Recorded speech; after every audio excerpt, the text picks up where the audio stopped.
Just because he didn't get into college, Bartleby decided to create a fake college himself. At first, it was just to fool his parents. But on the day the semester started, hundreds of students showed up. All of them, like Bartleby, hadn't been accepted into any college. By chance, they'd stumbled across the website of his made-up college and eagerly enrolled. They even paid the full $10,000 tuition on the spot. Little did they know, just weeks earlier, this college had been nothing but an old, rundown mental hospital. Back in high school, Bartleby was never one for studying. If he wasn't pulling pranks on classmates, he was talking back to teachers. Confident that getting into college would be a breeze, he never imagined he'd end up with 0 acceptance letters. Not knowing how to face his parents' disappointment, he tried to convince them by saying that if he started working now, he could make $80,000 in 4 years. But if he went to college, he'd cost them $80,000 instead, so they should let him start working now. His father, however, wasn't buying it. Seeing the disappointment in his parents' eyes, Bartleby felt a deep discomfort. But what hurt him even more was the next day at a neighbor's gathering. When someone asked which college he'd gotten into, and he stammered without an answer, his father stepped in and answered for him. I didn't really, Bartleby screwed around and now he's not going to college. He's thrown his life away. The atmosphere instantly became unbearably awkward. Bartleby had never imagined things would end up like this. In that moment, he felt like the biggest failure in the world. To save face and avoid disappointing his parents, he forged an acceptance letter from the fictional South Harmon Institute of Technology by copying Harmon College's acceptance letter. But he knew one letter wouldn't fool his parents. So he asked his friend Sherman to create a website for the fake college to make it look more convincing. When Daryl, another friend who hadn't gotten into college, saw what Bartleby was up to, he begged to join. Daryl had once been a promising football player, but an injury wrecked his knee, costing him both his scholarship and his chance at college. His father was already planning for him to become a bus driver. The day Bartleby received the acceptance letter he'd forged, his father was skeptical about this unfamiliar South Harmon. But after checking the school's website, he reluctantly believed Bartleby. He even handed over $10,000 for tuition. However, his father also insisted that the whole family would go with him on move-in day. This put Bartleby in a tough spot. Forging an acceptance letter and a website was one thing, but where was he going to find an actual campus? If he couldn't figure that out by the time college started, his entire plan would fall apart. Unlike Bartleby and Daryl, who were rejected due to poor grades, Rory had been preparing for college admissions since elementary school. She never took a day off, always focused on her studies, and volunteered regularly in her community. But, driven by her parents' high expectations and her own confidence, Rory only applied to Yale. She was ultimately rejected due to legacy preferences. With nowhere else to go, she naturally joined Bartleby's wild plan. And Rory found them a perfect location for their fake college, an old mental hospital where she had once volunteered. Though the environment was far from ideal, they used Bartleby's tuition money and the whole summer to fix it up. Just when Bartleby thought they had everything ready to fool his parents, his father threw him a curveball. He insisted on meeting the dean of South Harmon on move-in day. The website's strange slogans had raised too many questions, and he needed to speak to someone in charge to feel reassured. Out of options, Bartleby turned to his friend Schrader, who introduced him to his slightly eccentric uncle, Lewis. Once a philosophy professor at Harmon College, Lewis had been fired for his cynical views and frustration with the rigid academic system. Now he worked in a shoe store. When Bartleby offered to pay him to pose as the college dean, Lewis firmly turned him down.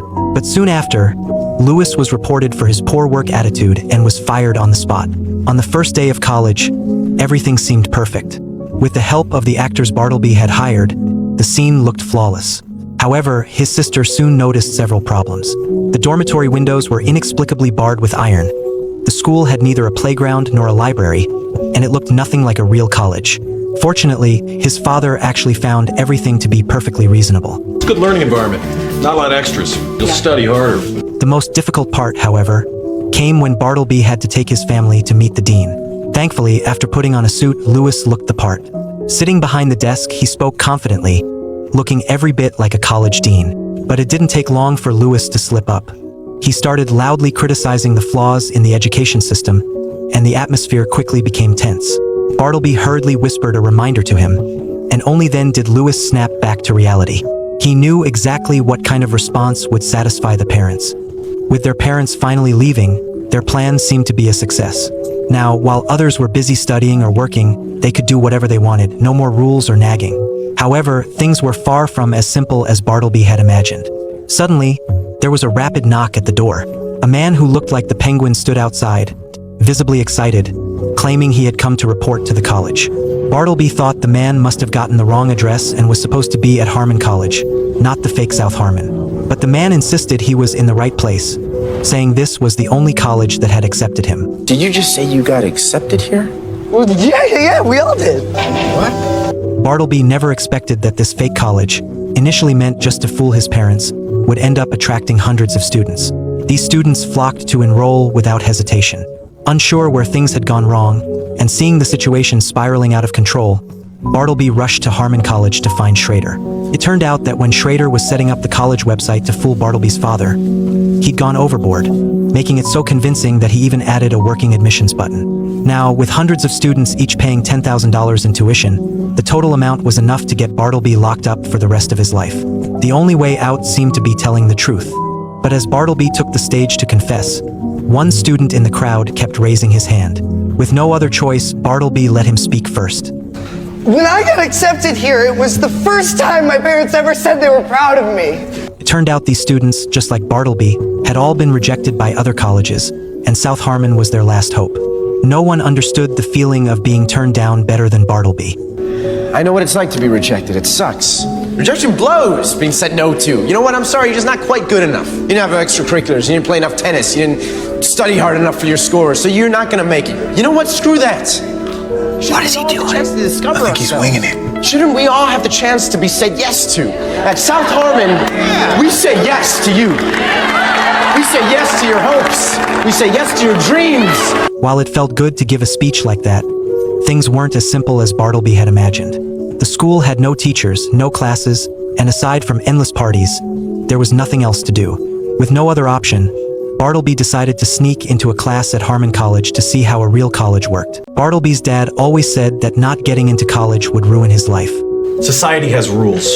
And the first rule is, you go to college. You want to have a happy and successful life? You go to college. If you want to be somebody, you go to college. If you want to fit in, you go to college. But when Bartleby actually got to college, he found it incredibly disappointing. In class, some students were asleep, others were gaming, and the professors, used to it all, didn't seem to care.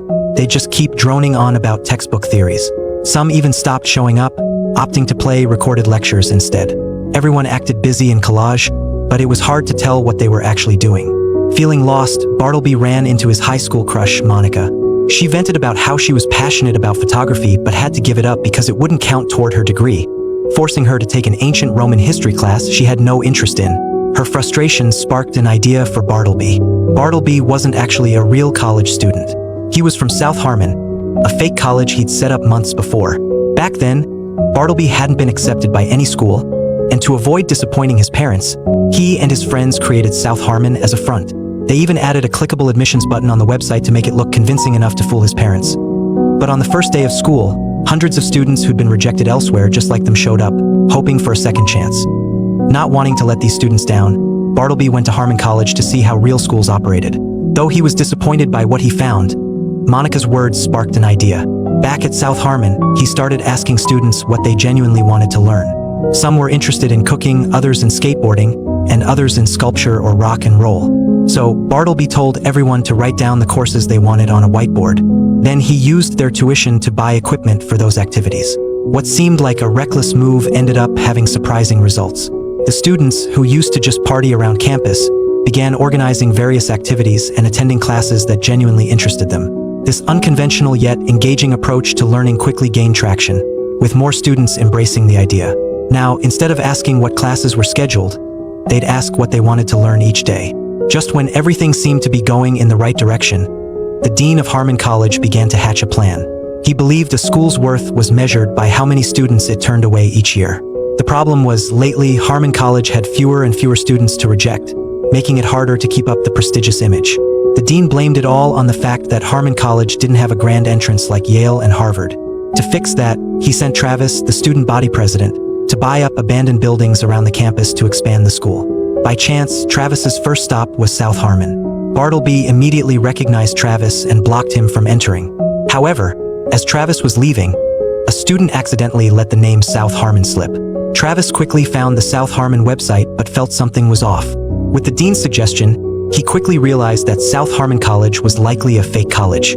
However, he had no concrete evidence to prove his suspicion. But soon, Travis found a breakthrough. Bartleby's friend, Schrader, was a Harmon College student who was desperate to join Travis's fraternity.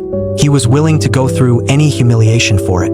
So, Travis used some pressure and bribery on Schrader, who actually had all the evidence. After all, it was Schrader who helped Bartleby build South Harmon College from the ground up. When Bartleby saw Schrader again, he couldn't believe he'd given up the evidence to Travis. But Schrader defended himself, saying joining the fraternity and getting into Harmon College was a family tradition. It's a tradition. Tradition? Yes. I got a tradition for you. Schrader, you've been my best friend since we were 5 years old. That's the only tradition I know. The two parted ways bitterly, and soon trouble came knocking at their door. A group of parents suddenly showed up at South Harmon. They had been told it was South Harmon Parents' Day and had been invited to tour the school. Bartleby didn't know who had invited them and was still trying to cover up the lie. But then the dean of Harmon College and Travis appeared. It was clear they were behind it. In front of everyone, the dean announced that South Harmon was nothing more than a scam. It wasn't a sister school of Harmon College and wasn't even a legitimate educational institution. Bartleby's parents were in disbelief and asked him what was going on, but his lowered head said everything. The dean told everyone to pack up and go home. His lawyer would be contacting Bartleby soon. The parents, utterly disappointed, cursed Bartleby, while the students just looked downcast. Maybe deep down they all knew it was a lie. They had been pretending not to hear, playing along until reality shattered the illusion. The dinner table fell silent. No one spoke and no one wanted to. South Harmon was soon abandoned, leaving behind a mess, sealed doors and chains, as well as a legal letter from the dean's lawyer. Suddenly, something clicked in Bartleby's mind. He had found a loophole. If they could file for accreditation for South Harmon, everything could still be possible. Since there was a chance, why not give it a try? Just as he finished speaking, Schrader appeared. No longer concerned with family traditions or the path his parents had laid out for him, Schrader was ready to face the crisis, standing by his childhood friend, the one he'd known since they were 5 years old. I wanted to be the 4th generation of Schrader to go to Harmon. But then I realized I would much rather be the 1st generation of Schrader to go to the South Harmon Institute of Technology. Due to a lack of funds to hire a lawyer, Lewis, who had previously been hired to impersonate the dean, once again took on the responsibility. However, the front desk informed everyone that the hearing had been moved from the side hall to the main hall, as it was much larger. It turned out that the students of South Harmon had come voluntarily to attend the hearing. According to the rules, a school must have 3 standard facilities, courses, and faculty members. Please state your case. You're on, kid. What? I thought you were going to handle this. What are you doing? Rule number 1, lead with your star witness. Nobody knows South Harmon and these kids better than you, so it's showtime. In such a setting, Bartleby instinctively felt intimidated. But in the end, he gathered the courage to speak as the founder of South Harmon College. The students in the audience erupted in excitement. Bartleby stated that South Harmon had classrooms, dormitories, a swimming pool, and even a bar and a skateboarding ramp. However, the dean of Harmon College responded. They have leased an old mental hospital. They have none of the traditional support facilities or resources. It's true that South Harmon lacked an athletic field, a library, and even a medical center. But when the board asked about the courses, Bartleby suddenly gained a bit of confidence. Everyone turned to look at him, even the board was shocked. No one had ever seen a course list like this before. It looked like graffiti from a city corner. The board stared at it for a while, but dismissed the courses as meaningless. However, at that moment, the students stood up one by one and began explaining every aspect of the courses, why they were offered and the specific ways they were taught. When asked about the teachers, all the South Harmon students stood up. The courses were created by them, and they were their own teachers. But this clearly didn't meet the regulations. The dean of Harmon College couldn't hold back anymore. He loudly accused Bartleby was a criminal. But to Bartleby, it was Harmon College that was committing the crime. They judged everything by grades and divided people into classes. They tortured students with knowledge they would never use in their lives. After graduation, students would realize they had sacrificed listening to their own inner voice just for a diploma. Real learning took place at South Harmon, whether you like it or not, it did. So you can go ahead, sign your forms, reject us and shoot us down and do whatever you gotta do. It doesn't really matter at this point, because we'll never stop learning and we'll never stop growing and we'll never forget the ideals that were instilled in us at our place. And nothing you can say or do or stamp can take that away from us, so grow! After careful consideration, the board believed that Bartleby's argument was unrealistic. However, the true purpose of education is to inspire students' passion and creativity, and in this regard, Bartleby had undoubtedly succeeded. Education should not reject reform, but it must be given proper attention. Therefore, the South Harmon Institute of Technology will be granted a 1-year probationary period in which to continue its experimental programs. Don't be so quick to judge us by the way we look. Congratulations. At that moment, all the students in the audience erupted in excitement. It felt like a dream come true. They returned to South Harmon College to chase their passions and dreams once again. And with that, the movie ended.